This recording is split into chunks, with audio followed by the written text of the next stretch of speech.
Welcome, everybody. Today is our webinar. We're going to be having our Where to Build and How to Pay for It webinar today. Before we get started here, just wanted to go over a few housekeeping rules just for you guys to know. All questions can be submitted through the Q&A function. We will try to get through all of our questions by the end of the session, take time to address some of the submitted questions, and just to let you all know that this webinar is being recorded and it will be available for your view within 48 hours on the event webpage. So with all these in mind, I'm going to hand it over to our first presenters with Jeff Allenby and Raina. So I'll hand it over to you all. Thank you. Raina, if you want to share the screen. Good afternoon and welcome, everyone. Thank you for joining our discussion today. We're excited to have gathered this group of policymakers, researchers, and advocates from across the country, eager to take action and tackle the housing crisis. There's really no time to waste, either with our webinar or in general, so let's dive in. My name is Jeff Allenby. I'm the Director of Geospatial Innovation at the Center for Geospatial Solutions, a center at the Lincoln Institute of Land Policy. I'm joined today by my colleague, Raina Murray, Associate Director of Social Innovation and Technology, who's leading our work on property ownership for the first of today's sessions. We'll be sharing how we're leveraging technology to help local policymakers get the data they need to act on housing. Across the U.S., housing affordability has reached a breaking point. Families are struggling and policymakers are looking for answers. There's never before been such a severe shortage of homes in the United States. Millions of families are paying more for their mortgage or rent than they can afford. Multiple generations are sharing a house when they want to have their own space, and younger generations are not able to transition from renting to buying because the supply of starter homes simply isn't there. To address it, we need more housing, affordable housing, built close to where people work and where they want to live. But the big question we're trying to answer is, where do we build it? I'll let our other panelists answer how to pay for it after. For us, the answer starts with data, building an inventory of available land in your area. This includes understanding the number of parcels, ownership information, current use, and key factors like zoning codes, where you have existing structures, and where there are policy overlays that may make the process easier, such as low-income housing tax credits or difficult development areas. As I'm sure many of you know, creating this inventory is often a painstaking and time-consuming process. It may involve conducting audits, reviewing existing data, gathering updated information from departments across local government. And once you get it all in one place, you're almost certainly going to need to clean and standardize it, especially when it's pulled from multiple sources and formats, shape files, KMZs, spreadsheets, or data from third-party providers like Regrid or CoreLogic. But the challenges don't stop there. Once you've gone through the entire process to create your inventory, the data becomes quickly outdated and stale. Land is constantly changing.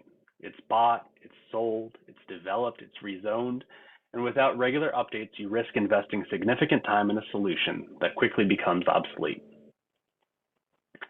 Policymakers are eager for answers to important questions, like where are institutional investors purchasing homes? How did COVID impact homeownership rates? Is housing ownership shifting from local to out-of-state investors?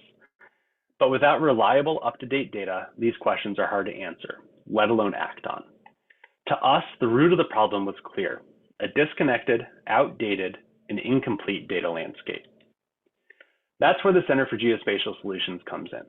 We leverage technology to provide policymakers with actionable insights about the places they serve, empowering informed, confident decision-making.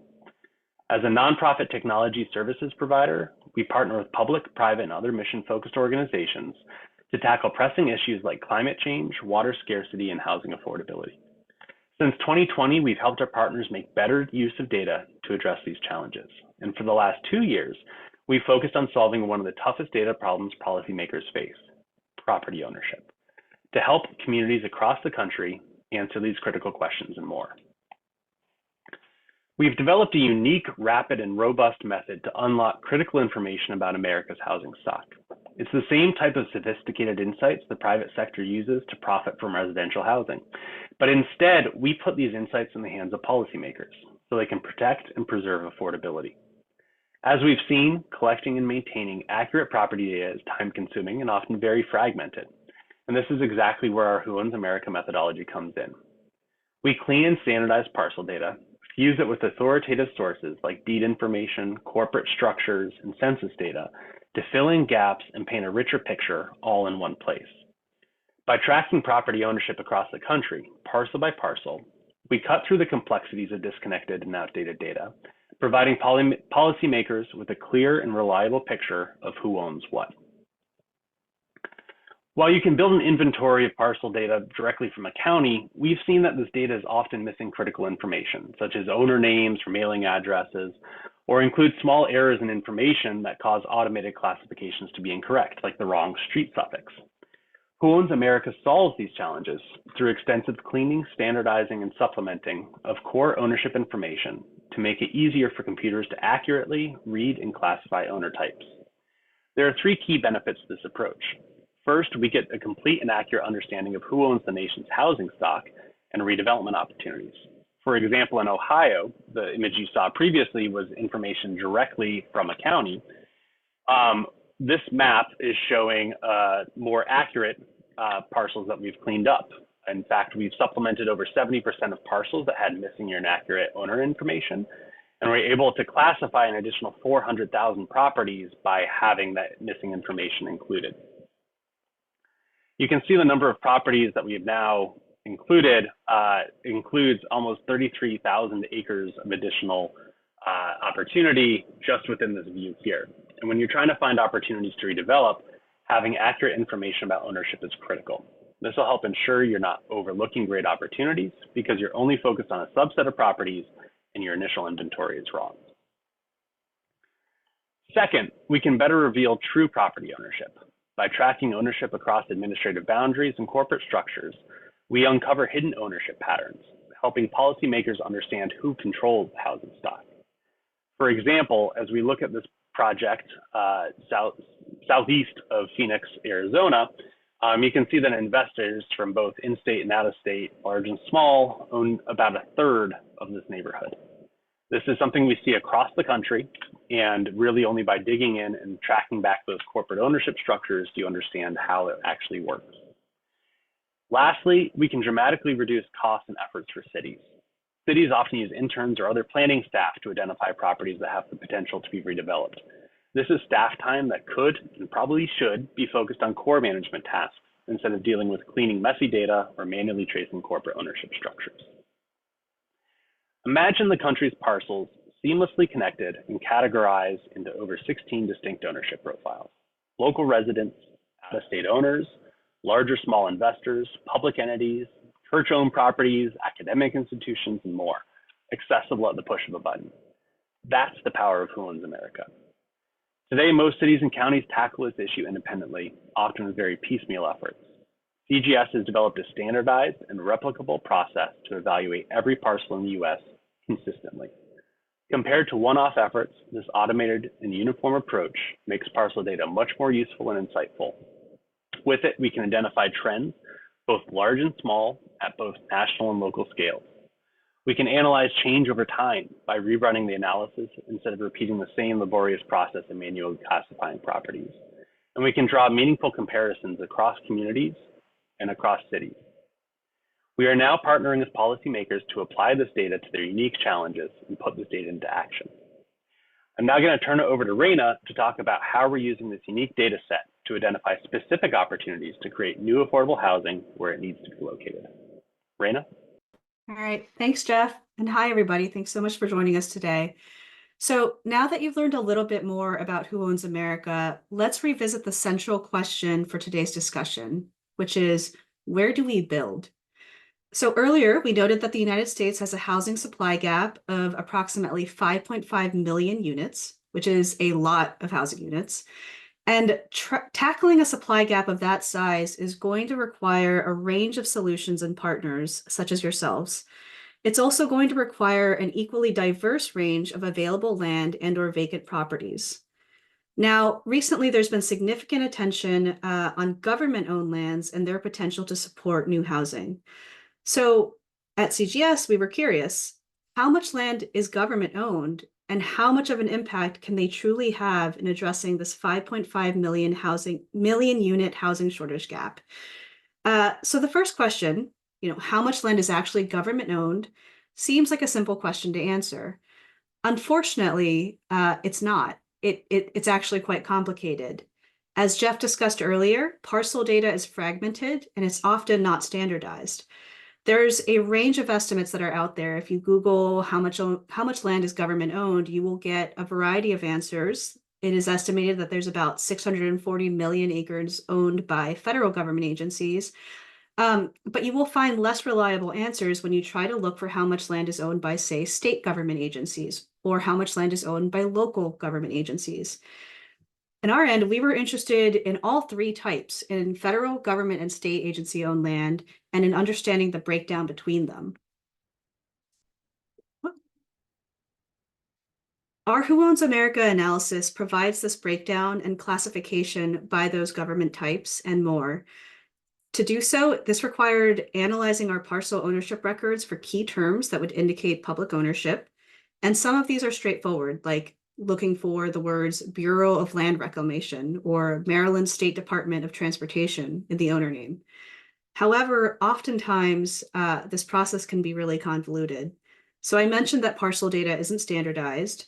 In examining the owner name fields alone, for example, my team, I think, is at a running list of over 50 different ways to spell USA or United States of America. And the variations in naming conventions only increase when you focus on state or local government agencies. So with Who Owns America, we have incorporated all of those components and we have produced a data set so that we can view government-owned land, in this case with this map that I'm showing you right now, where it's broken down by federal, state, and local government entities. And I do want to note, when you're viewing this data at this type of scale, where we are looking across all of the United States, you will see that federal government-owned land, which is in red, makes up a majority of what we found. That's because they own large swaths of contiguous land, particularly in the West. State-owned land is in that mustard yellow color, and the blue is local government entity-owned land. At this scale, the blue is a little hard to see, but you'll see them more as I go through this analysis. After we identify public-owned land, we do an extra pass just to make sure that we are removing any lands that are managed or co-managed or co-owned by tribal nations. After doing that, we end up with a fairly comprehensive parcel data set of publicly owned land or government-owned land. This seems like a lot of land, and it most certainly is. However, we know that it's not just important to build, it's important to think about where to build, going back to what Jeff was saying about making sure we build where people want to live. So what good is housing if it's not built in those places where people want and need to live and work? For this particular analysis, we decided to focus on urban areas or the economic centers where many people will be commuting to work and choosing to live in vibrant communities. So here we have limited our view to parcels in urban designated census tracts.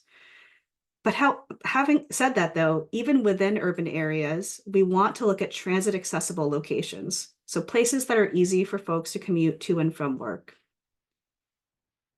Once you run that parameter, when you look at this map, you might be thinking, you've removed all the parcels, like this is a blank map. There is actually data here. It's just that at this scale, it can be hard to see. So I'm going to go ahead and zoom in to a particular location, in this case, Massachusetts. So now we are seeing parcels that have been winnowed down to look just at parcels in urban census tracts that are in transit accessible locations. To define transit accessible, we used EPA's Smart Locations mapping database to have a consistent transit metric across the country. And we defined transit accessible as parcels that, one, have at least one transit stop within a quarter-mile radius of the census block group, and two, where the transit stop has at least one active trip per hour during evening rush hour times. This helps to narrow down our list of parcels significantly. But you might be thinking, just because a parcel is government owned doesn't mean it's development ready. And in particular, if you're looking at transit accessible urban areas, there's a high likelihood that some of these government parcels are going to be going to house key buildings like City Hall, not to mention sites like community centers or parks. So to this data set, we apply additional criteria, including removing open space. So we flag and remove parcels that are protected and or conserved as green space using data from the Protected Areas Database of the United States, as well as other sources. We also remove key landmarks in government buildings to make sure we're removing things like City Hall, as well as parcels that house medical response structures, so hospitals, law enforcement structures, educational structures like a state university, as well as vital infrastructure like dams. We also don't want to build in a flood hazard zone. So here we have removed parcels that fall into flood hazard areas. Finally, we wanted to have a very strict definition of buildable. In this case, we have decided to define buildable as parcels with an overall area of at least 20,000 square feet. Preferably, these parcels will not have any structures on them. But if they do, the structures must be under 1,000 square feet each and make up less than 5% of the total parcel area. So let's zoom in again to see what the results look like. So we started with a very large national parcel data set, and then we've been able to winnow our way down and hone our way to a selection of parcels that meet our definition of transit accessible, urban, and buildable. We now have a clear and data-backed answer that indicates significant opportunity for addressing the affordable housing crisis using government-owned land. Our analysis identified over 250,000 acres of prime development-ready land that are in transit-accessible urban neighborhoods. And if we use a conservative estimate for low-density development, so say 7 units of housing per acre, government-owned land alone could support the building of approximately 1.9 million homes. And again, that's using a very conservative estimate for low-density development. So 1.9 million homes is a pretty sizable dent in the estimated 5.5 million housing unit need that we face in America. It's also clear from our results that local governments are uniquely positioned to act. Of that 250,000 acres that we found, 237,000 acres are held by local government agencies. So they hold the vast majority of this development-ready land that we've identified. Ultimately, the ability to turn these into housing opportunities into reality rests with local policymakers like yourselves. You bring the local context and knowledge that's needed to translate these findings into actionable solutions for your communities. Now, the beauty of our approach is in its scalability and adaptability. What do I mean by that? So one, scalability. At CGS, we run this analysis nationally, but because we use parcel data, we're able to zoom in close down to the local level. So we can provide those national trends, but also local details. And while national insights are valuable, it's the granular, localized details that truly matter because that's where we're going to be able to solve these problems. Second, adaptability. The beauty of GIS is the ability to connect our data together or to connect various sources of data, together through their spatial relationship to each other. So we're able to tailor our data and our analysis, integrate additional information, and address specific questions or challenges facing your community. And at CGS, we excel at creating decision support tools. Let me pivot to another example. So we're going to move from talking about government-owned lands to asking another question. How much new housing could faith-based organizations in Massachusetts provide?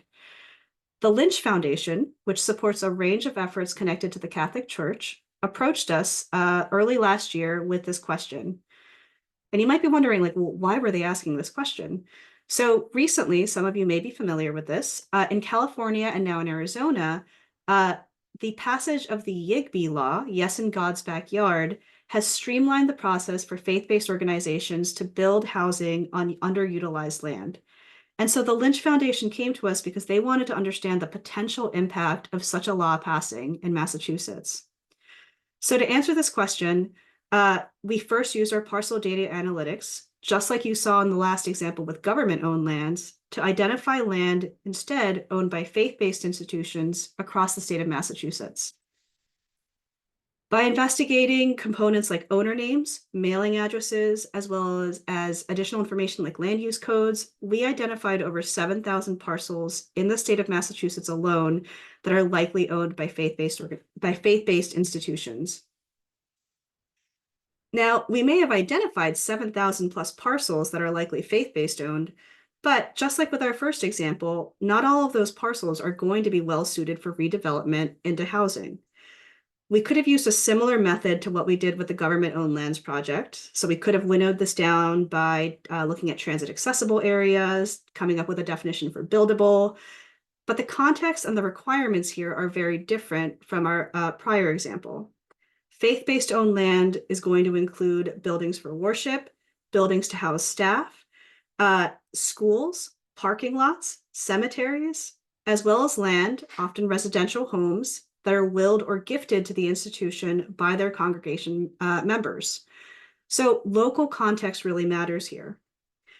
And oftentimes, once you have an initial data set, and I certainly have participated in efforts like this and have strong memories of doing this, the way to winnow this down would be to deploy a team of volunteers or staff to visit each site.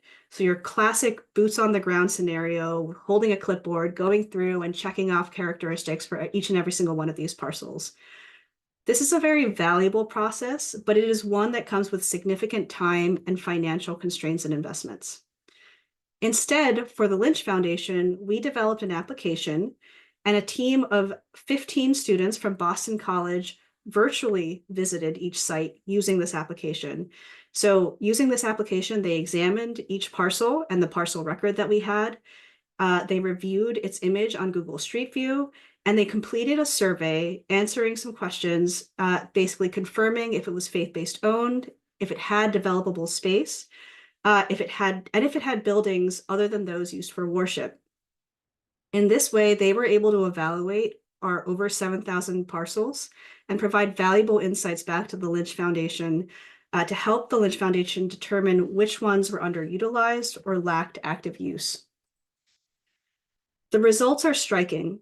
From our initial list, we confirmed 5,881 parcels as faith-based owned, and of those parcels, 1,973 were deemed to have developable space that totals over 203 million square feet. If we use the conservative low-density development estimate that we did for government lands, that's enough land to build over 140 units of affordable housing in Massachusetts alone. The other thing I want to point out is that we were able to do this analysis in record time. The Lynch Foundation first reached out to us in February of 2024, and we delivered the analysis and application to them just 3 weeks later. Students completed that verification process, what used to be a boots on the ground process that could take months of time. Students were able to virtually visit and complete our application and survey in 2 weeks. And then we designed a final results view for the Lynch Foundation right after that. So from start to finish, this project took less than 2 months to do. And these findings highlight the transformative potential of faith-based organizations in addressing the housing shortage supply gap. So the housing crisis is indeed very daunting. 5.5 million units is a lot, and the problem is very complex. However, with the right tools and insights, the problem is not insurmountable. At its core, solving this challenge requires good data, accurate, actionable, and accessible data that allows us to uncover opportunities, identify barriers, and make informed decisions. Thanks to innovations like our Who Owns America methodology, we're able to answer questions like where do we build, but we're able to take that further. And more than that, we're able to empower policymakers like yourselves with the resources to drive real change in your communities. The real work begins here with all of you, and we are very excited to be here with you all. It is your leadership, your local knowledge, and your ability to act that will turn these insights into homes for families, into solutions for your communities, and into steps for a more equitable future. So as we wrap up, I just want to leave you with a few questions, which is, What questions can we help you answer? And what challenges in your community can we help you overcome? Thank you so much for your time, and I will pass it on to RJ and our fellow participants. Thanks, Brana. Good afternoon, everyone. I'm RJ McGrail. I'm a senior fellow at the Lincoln Institute, and I lead our Accelerating Community Investment Initiative. The ACI initiative is aimed at transforming how capital interfaces and intersects with community priorities, particularly in places that have been historically underserved by traditional capital markets. In the ACI initiative, we're trying to bridge the gap between those communities and capital markets across asset classes and across asset holder types, trying to create a more fertile environment for involvement by capital in community and economic development, housing, and infrastructure. The three core components of this work are a set of field research and dissemination efforts that are more typical of what you may know about an institution like the Lincoln Institute. A set of work focused on investors and allocators and helping them understand the opportunities that they may have in the public finance space. And lastly, our national community of practice, which now numbering over 100 agencies and institutions from 18 states, provides a learning platform and a knowledge exchange for those participants to build partnerships, share experiences, and identify new investment opportunities. I'm really excited to welcome two of our participants and one of our partners in the ACI initiative for a little conversation this afternoon. I'm going to introduce them all briefly and then ask an opening question, and we'll get right into our content. I'm thrilled to be joined by my partner and collaborators, Laura Brunner, who's the CEO of the Port, which is the Cincinnati Hamilton County Development Finance Agency, by Crystal Cornegay, who's the CEO of Mass Housing, which is the Commonwealth statewide housing finance agency working in both single-family home ownership initiatives and also on multifamily production and preservation. We're also thrilled to be joined by Greg Heller, who's a director at Guidehouse, where he leads the firm's housing and community solutions vertical. Greg also has some significant local economic and community development experience, including a prior role immediately prior to Guidehouse, where he was the executive director of the City of Philadelphia's redevelopment authority. So we had a great opportunity to hear from Raina and Jeff about a set of analytic tools in the Who Owns America project at our Center for Geospatial Solutions, and the pressing need for more housing affordability across the price continuum across the country is well known.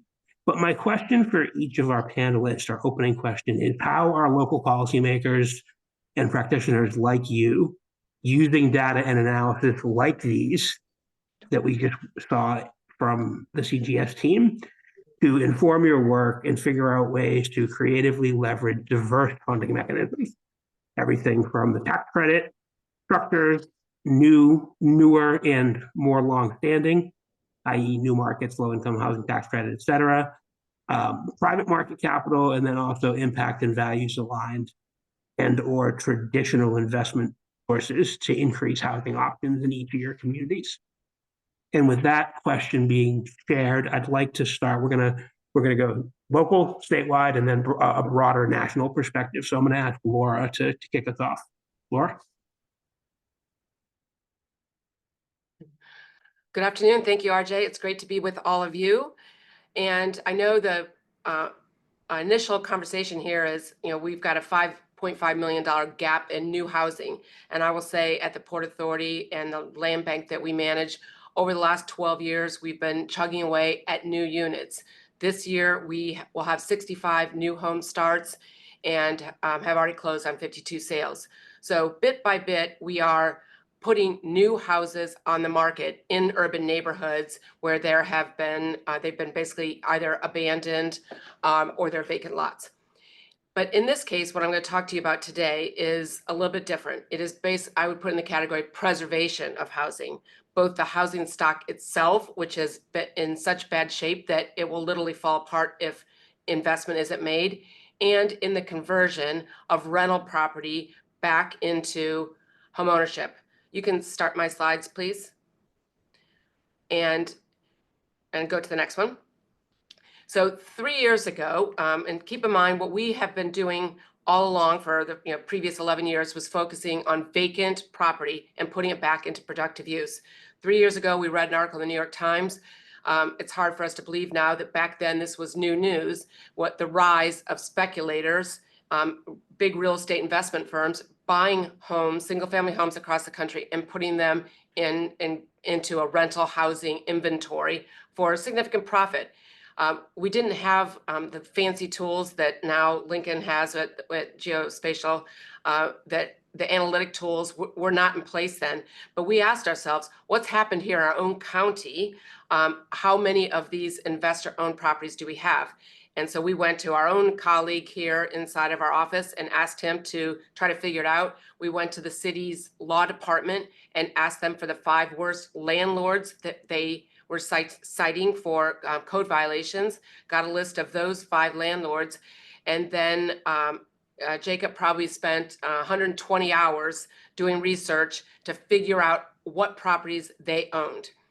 Came back with a report saying it was over 41 houses in our county that were owned by just those 5 investors. So we put together reports and started sharing that with a number of different groups in the county. And then lo and behold, I got a call from Colliers, the general manager of our local Colliers office, saying, hey, we've been asked to be receivers for a portfolio of 2,000 homes in Cincinnati, Kansas City, and St. Louis. Would you be interested in bidding on them? I said, will the judge let you peel off the Hamilton County homes? He later came back to me and said, yes, there are 200 homes in Hamilton County. Are you interested?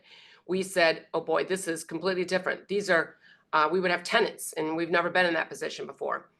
We first went to our nonprofit partners to ask if they would support us. And what we heard back is, yes, you have a mandate, a moral imperative to do this. We have to save these homeownership opportunities.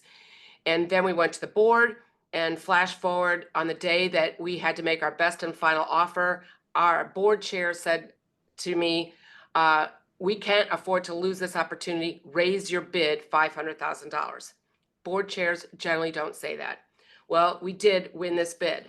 And when you look at the next page, you'll see, the next slide, you will see the way we financed this.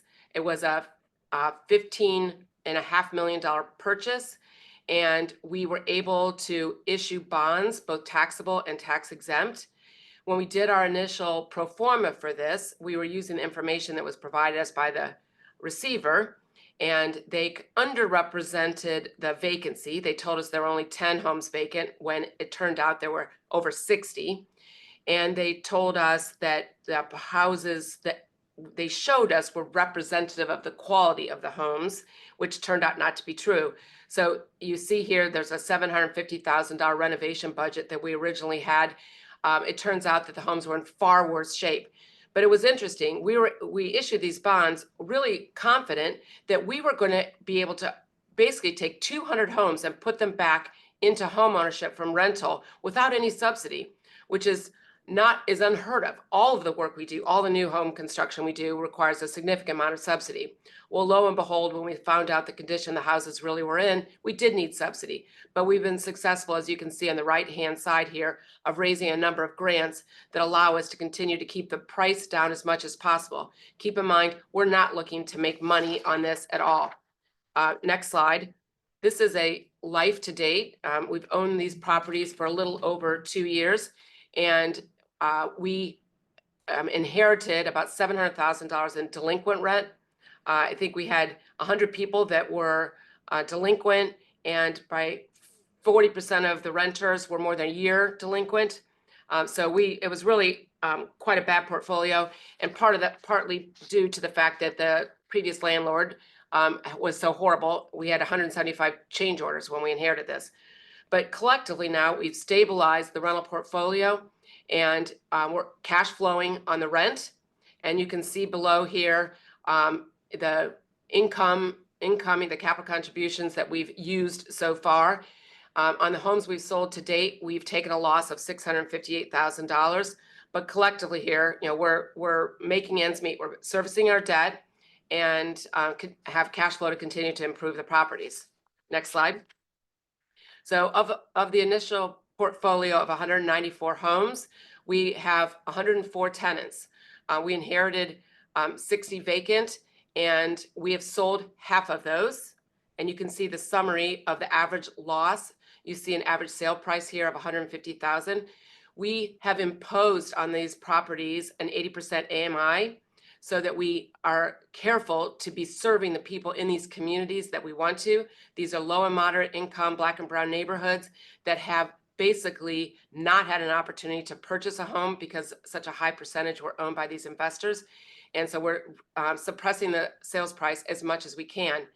You can see below our construction activity. We expect that all 60 of the vacant homes will be sold by the end of 25, and we'll then have some patience. We'll have time to be patient with the renters to move them along toward home ownership.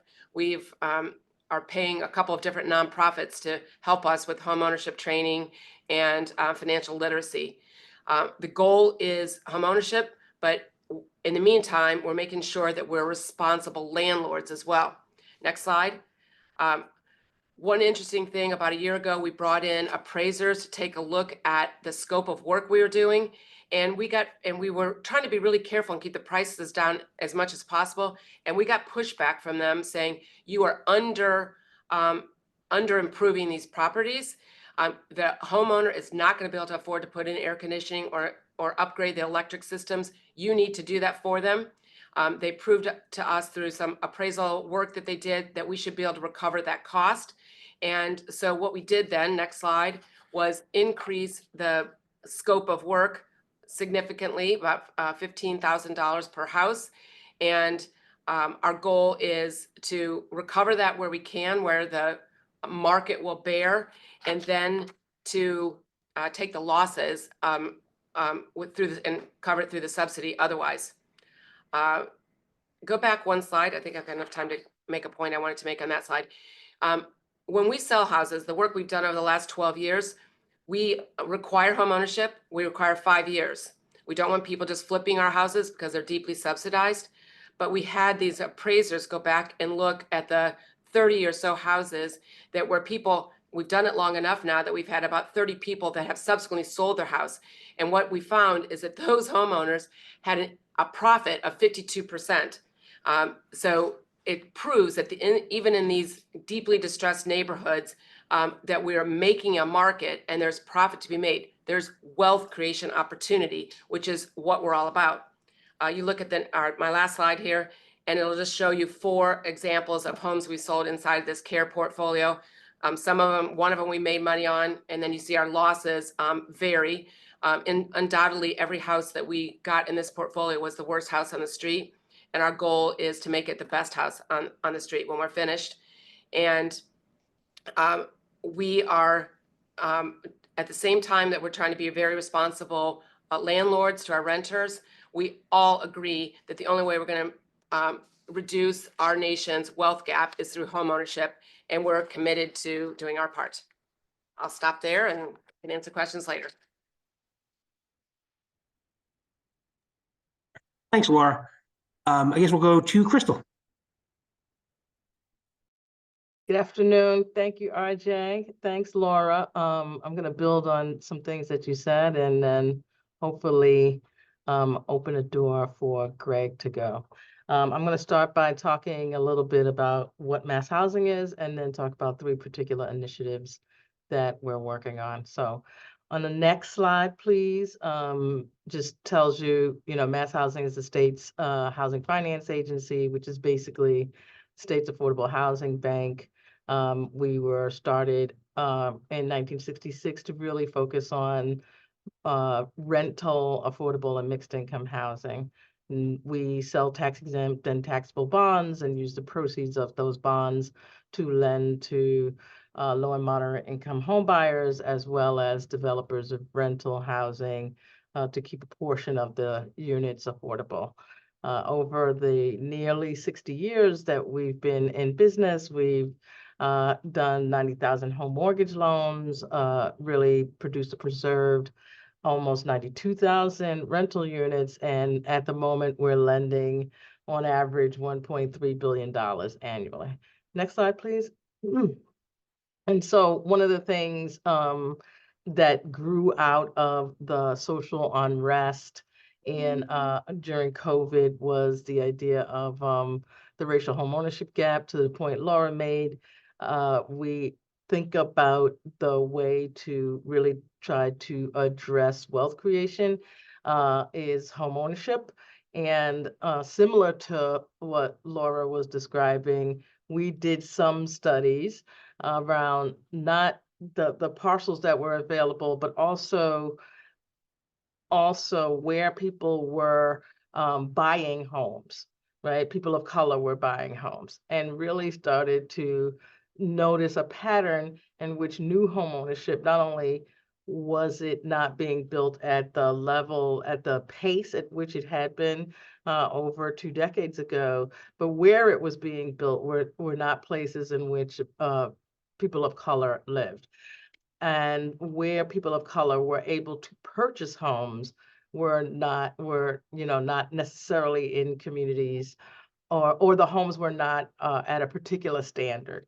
And so we started to have this two-pronged approach to it. One is production, which is our Commonwealth Builder program, in which, we really are focusing on finding parcels, working with developers who have identified parcels in particular geographic communities.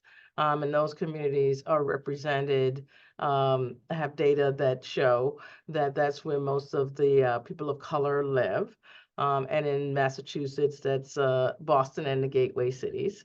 But in addition to that, we focus a lot of our down payment assistance on both those gateway cities, in particular across the Commonwealth, and have a program in which, if you're an eligible home buyer, you can get up to $30,000 in down payment assistance in a gateway city, and up to $25,000 in other communities. And so we really are focusing on how we can use our tools to both go where we know people are, our target audience is, and really try to leverage all of the opportunities we have to make sure that we're getting at our goal around closing the racial homeownership gap. Next slide, please. Another initiative that we're working on is an initiative we call Build, and really, again, looking at data that says we have, up until recently, people would say to you the biggest barrier to development of new housing was around zoning. And, in the past 2 or 3 years, because of external market conditions, that has become a huge barrier. Getting access to capital has become a huge barrier. And in the last year, we did some looking at data to realize that there were well over 20,000 units that had been permitted going through zoning, but weren't able to move forward because because the capital stack for those deals just didn't make sense anymore. And so the Healy-Driscoll administration wanted to have a tool in which we could get some of those units off the sidelines and make sure that we could take advantage of, housing production. And so we created these products that looked more like what private market developers would see, as opposed to our typical affordable housing folks. And in Massachusetts, we have a comprehensive permit zoning law, in which most of the multifamily large-scale buildings are permitted through that comp permit law. And so we wanted to create a product in which we could impact those predominantly, because those units generally have at least 20% of the units at 80% of AMI. And so they have affordability built into them. And so we created, the Healy-Driscoll administration has created what we call the Momentum Equity product. And so it's really meant to incent private equity into these deals. And the public equity could go at a concessionary rate. And so the blending of those could go together and make deals more feasible. And in addition to that, we've created this product along with Freddie Mac, in which Mass Housing, as a lender, would put up 10% of the total loan amount and to serve in first loan loss position. And because we were doing that, we could get more favorable terms from this Freddie Mac loan. And so together, these products together really can make an impact in the capital stack and get a bunch of units into construction in the next 6 to 12 months. Next slide, please. And then finally, the Massachusetts has their climate goals. And really in the last year, the Haley Driscoll administration wanted to figure out how to impact the decarbonization goals related to residential housing with a primary focus on affordable housing, and created the Massachusetts Community Climate Bank, which we are hosting at Mass Housing. And really the idea is to take capital and aggregate it and then create loan products to help the state hit its decarbonization goals. About 17% of the carbon emissions come from residential buildings, of that 17%, about 60% are in 1 to 4 family homes. And so because that's such a huge nut to crack, next slide, please. The Climate Bank's first product is really an energy saver home loan program, really meant to reduce energy use by at least 20%. And so there are, as you all probably know, there are several different kinds of grant programs, loan programs. Some do this, some do that. And what is really unique about the Energy Saver Home Loan Program is it comes, with what we call a concierge kind of service. So someone comes to your house, does an audit, an energy audit, and helps you think about, well, you can get up to this much out of that program for those things, and then that much out of this other program, and then the gap between what you want to do, you can actually borrow through the Energy Saver Home Loan Program, and no cash down, really, not waiting. Sometimes these are rebate programs and you have to wait a long time. You can kind of borrow this money there. It's a low interest second mortgage meant to, not be more than 5 or 6 years standing. And so that was where we started looking at next multifamily, how we're going to work on that and really trying to figure out what's going on with the federal programs and how we match that. So next slide. So yeah, so that's kind of where we're at. We always think about how, what is our market that we're going for? What is the kind of data telling us about where we need to be, and using that to move forward.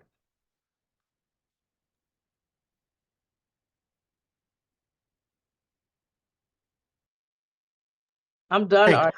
Thanks, Crystal. So Greg, as I mentioned, Greg leads the Community Solutions practice at Guidehouse, is a national advisory services firm. So hopefully to hear a little bit more about your practice, the work that you're doing with state and local government and practitioners. And then also if we can start to think about 2 very interesting examples, right? A way to use a traditional bond financing tool to accomplish a housing related purpose, a way to use blended public and private dollars for a series of purposes with Crystal.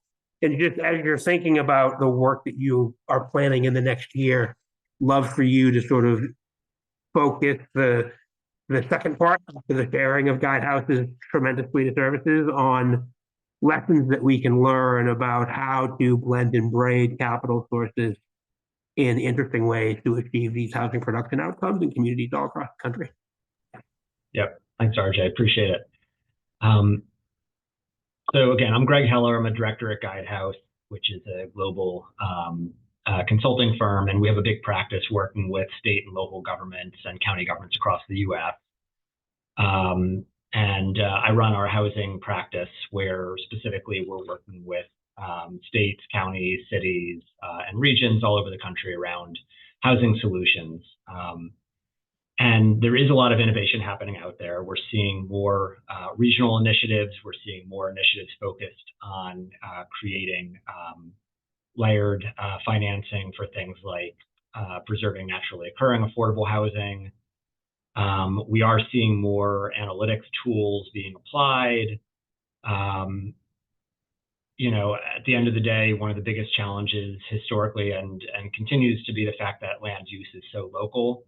And being able to provide technical assistance and toolkits and best practices across states, counties, cities, and regions is really key to everything, where so much of the decision-making around land use is at the local level. So a lot of leading practices around those types of local and regional housing solutions. But what I'm going to talk about here in a few minutes are the opportunities on the federal side, because I think that over the past 5 or 6 years, there's really been a turning point in terms of the type of federal financing that's available and how it's being applied at the state and local level. And what I mean by that is during the pandemic, of course, there was a huge influx of money from the Consolidated Appropriations Act of 2021, and then from the American Rescue Plan Act that could be used for housing. So whether it was the Emergency Rental Assistance or the Homeowner Assistance Fund, or later the CARES funds or the ARPA, State and Local Fiscal Recovery Funds, tremendous amount of funding that was available for housing. But it was during an emergency situation during the pandemic. I was working, as RJ said, I was running the Philadelphia Redevelopment Authority during that period where I ran the city's emergency rental assistance program, and we all had to stand up these complex programs without delivery infrastructure during a pandemic when people were working from home. And it was tremendously complex, and there was a lot of pressure, and it was a very intense period to try and get these programs to be stood up and actually functioning. But when the dust settled, what I think we all realized was the opportunity that we had to harness new sources of capital outside of conventional HUD entitlement funds, your home, your CDBG, your HOPWA, your ESG funds. There were new sources of capital that could be applied for things like eviction prevention programs, for things like housing counseling, and first and foremost, for gap financing for either tax credit projects or non-tax credit projects. And so everybody all over the country was trying to figure out how to harness and use these new financing sources. And even something like emergency rental assistance, which is generally thought of as these were grants made to renters and tenants, landlords. 25% of the ARPA authorized emergency rental assistance, the ERA2, could be used for a greater range of uses, including gap financing for tax credit projects, which many jurisdictions did use that money for. There was about a little over $5 billion that could be used for those other purposes, including gap financing. And then the larger source out of ARPA was the state and local fiscal recovery funds, which was $350 billion with a B. And cities and counties committed about 1/10 of their SLFRF funds to housing. And we're still, the obligation deadline for those ARPA funds is the end of this month. So everybody's struggling to get everything obligated and then have a good pathway to expend it by the end of 2026. But, we're working with cities and counties all over the country who are using that money to finance gaps in affordable multifamily.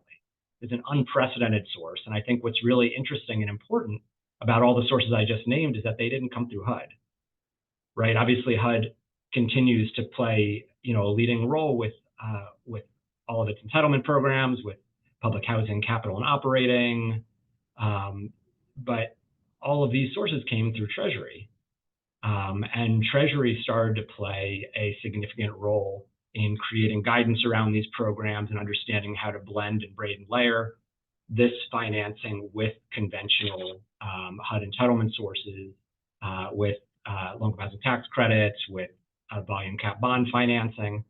And it fell on cities and counties and states to figure out how to get this blending and braiding appropriate within changing guidance. So that's the situation that we've been working under the last couple of years. And then, with all of the ARPA funds hitting their obligation deadline, the question is what comes next? And the question is, the answer is the funds in the Inflation Reduction Act. And the difference between that and the ARPA funds is that the state and local fiscal recovery funds were very flexible and could be used for a broad range of activities. The Inflation Reduction Act funds are going into specific programs funneled through a number of different agencies, including the U.S. Department of Energy, EPA, Treasury, HUD, and they all have different program guidelines. They all have different definitions of things like low-income, disadvantaged communities. And so again, it falls on cities, states, counties to figure out how to harness these programs and use them to fill capital gaps for affordable housing, because it's one-time funding. And, at the end of the day, as complex as it is, these are really big capital sources. So it behooves everybody to figure out how to make this work successfully. And that's something we've been doing all over the county across all of these programs with counties, cities, and states. So just briefly, many people on the call may be familiar with the sources already, but there are the 3 greenhouse gas reduction fund sources through EPA, the $14 billion the $7 billion Solar for All program, the $6 billion Clean Communities Investment Accelerator, and the $14 billion National Clean Investment Fund. The latter 2 are flowing through awardees, which are coalitions of green banks, CDFIs, who are developing their products and starting to close loans and get those funds out on the street. And a lot of that is going to affordable housing. And some of the awardees of those greenhouse gas reduction fund programs, the NCIF and CCIA, are experienced affordable housing lenders who understand how to structure debt and equity products for affordable housing. The Solar for All goes through designated state entities and some multi-state nonprofits. Many of those entities are less familiar with how to do housing finance.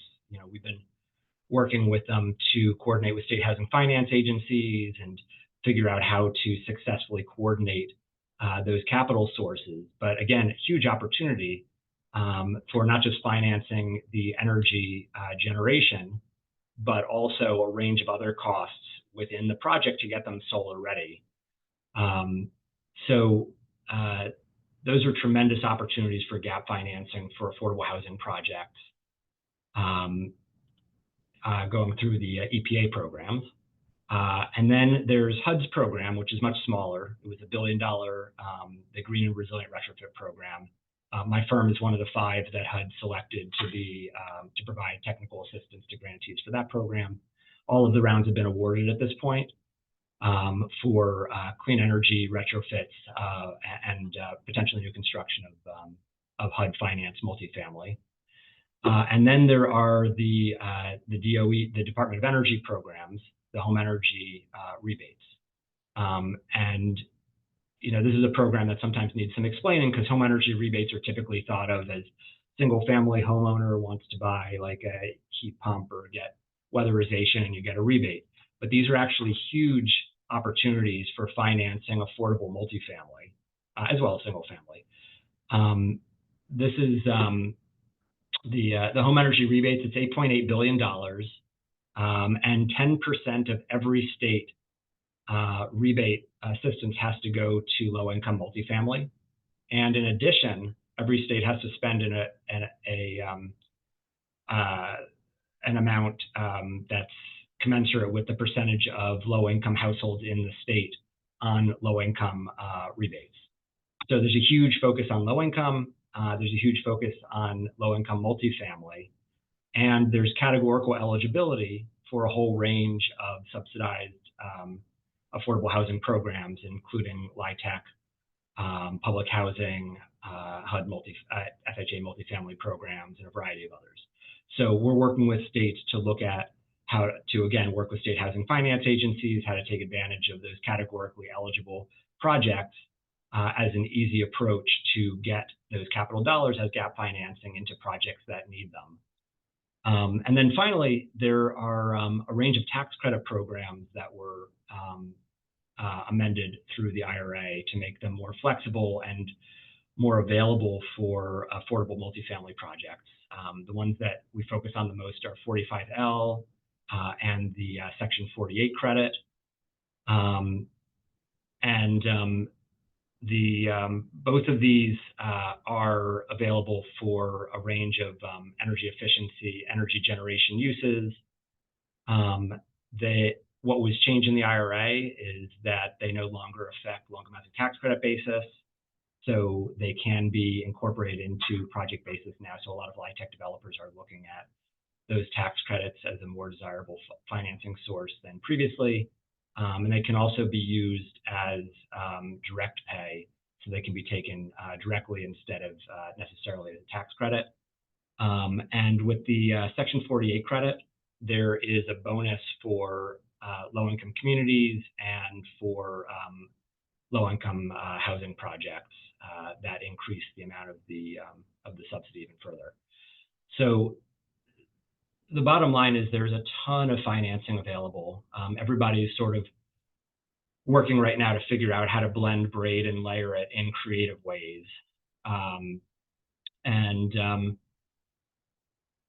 You know, the complexity, as I said, is that going through different agencies, the programs have different rules, different definitions on certain things. There's also still uncertainty around some of the cross-cutting federal regulations and how they apply, like Build America, Buy America, and Davis-Bacon. You know, in addition, there's uncertainty, of course, because there's a change in federal administration coming in January, and how that's going to impact the programs and their guidance and availability moving forward. And I don't think anybody, you know, has the answer on all of that quite yet. So folks are waiting to see sort of how that all pans out, and also thinking about, I'll close with this, the future of what the next administration will bring. A lot of talk about opportunity zones playing a leading role again, and perhaps having even a stronger focus on financing affordable housing than the first go round. So it's a really complex landscape. You know, the past few years have had, as I said, unprecedented amounts of federal financing available for affordable housing and affordable multifamily. But it's been complex, it's been new programs, there's been shifting guidance, and there will continue to be new programs that everyone has to sort of real time figure out how to pivot and harness those funds and get them into projects that need them, which is very complex. And I think as someone who's worked at the local level as a housing practitioner, the ability to sort of apply data analytics and utilize tools is really dependent on the source of funds and the program that you're trying to implement. And so I think it's really important that the folks who are involved in building out analytics and tools for state, county, and local governments, you know, are really responsive to the program designs and the changing guidance around those programs, just as the folks who are receiving and spending the funds are pivoting in real time also. So no easy solutions, but a huge amount of opportunity right now. A lot of innovation out there, and a lot of federal agencies who in the past had not focused in a large way on affordable housing, now very much in that space in a new way, which through all the complexity, I think also offers unprecedented opportunities, and just look forward to continuing to work with the affordable housing community and all of our city, county, state, and local partners on figuring out how to navigate the changing landscape. Thanks, Greg. I'd like to ask all of our panelists to pop back on screen for a second. I just want to thank you all. And I was just going to say, and ask the president and CEO of the Lincoln Institute, Mac McCarthy, to join us as well. Phenomenal set of sharing around what really are fundamental public finance tools. Laura, a lot of exciting and innovative work, but the underlying structure, a bond issuance to develop the capital. Crystal, a lot of tremendously exciting work, but a public appropriation plus the healthy balance sheet of a state HFA to be the leverage point to go and aggregate and blend and raise additional capital to solve for a problem. I think Greg's point about the tax credits as well, an extraordinarily useful reminder that many of those programs, despite the change in administration, are tax credit driven, which means they are market driven, which means there will be significant market pressure from market actors, not housing advocates, et cetera, to retain in multiple years of authorization for those credits.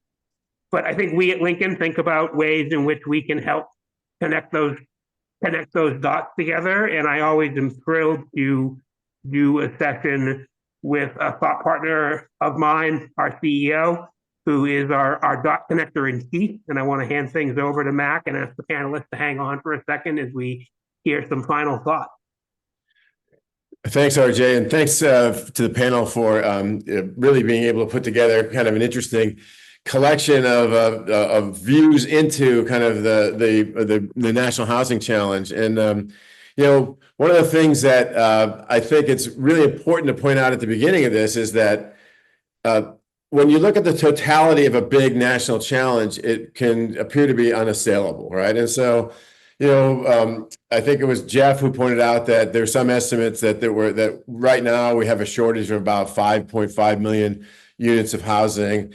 And that estimate is actually an estimate of the accumulation of underproduction that we've experienced over the last, say, 20 years, right? Now, Zillow has actually estimated that our shortage is more like 7.2 or let's say 7 million units. And that's estimated by just looking at the number of people or number of families that are already doubled up, the number of families that are currently looking for homes, and the expected household creation that's coming in the next few years, right? So, and then there's others who would argue that it's a little bit less, a little bit more, but whatever it is, it's a big number, right? And that big number, we have to put into context. So let's say there's 5.5, let's say there's 7 million units. How many units of housing do we build in a given year, right? And on average, over the last 5 or so years, we've been building about 1.4 million new units of housing nationally. So if it's 5.5, that's about 4 years of production, right? If it's 7, it's about 5 years of production.